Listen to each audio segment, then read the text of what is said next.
নমস্কার বন্ধুরা, আমার চ্যানেলে সবাইকে স্বাগতম।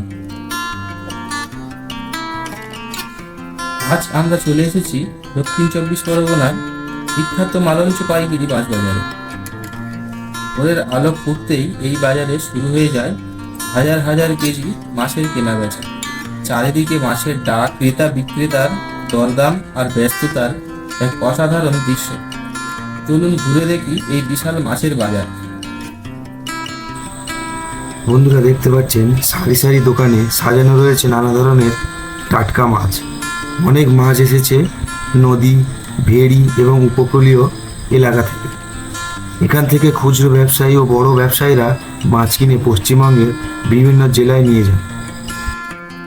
বন্ধুরা, এখানে আপনারা নানান ধরনের মাছ দেখতে পাবেন, যেমন ইলিশ, ভেটকি, রুই, কাতলা, চিংড়ি, পার্সে, ট্যাংরা, পাবদা, ভোলা এবং আরও অনেক প্রজাতির মাছ এখানে আপনারা দেখতে পাবেন।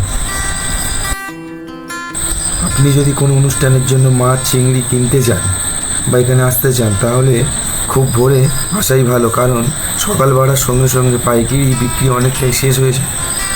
টাটকা মাছ দেখতে বা বাজারের আসল পরিবেশ উপভোগ করতে ভোরের বেলায় সময়টা সবচেয়ে উপযুক্ত। বন্ধুরা, আজকের ভিডিও এখানেই শেষ করছি। ভিডিওটি যদি ভালো লেগে থাকে তাহলে অবশ্যই একটি লাইক করবেন, বন্ধুদের সঙ্গে শেয়ার করবেন এবং আমার চ্যানেলটি সাবস্ক্রাইব করতে ভুলবেন না। সামনে আরও নতুন নতুন ভ্রমণ, বাজার এবং আরও অজানা জায়গার ভিডিও নিয়ে আবার দেখা হবে। ধন্যবাদ, সবাই ভালো থাকুন। জয় হিন্দ।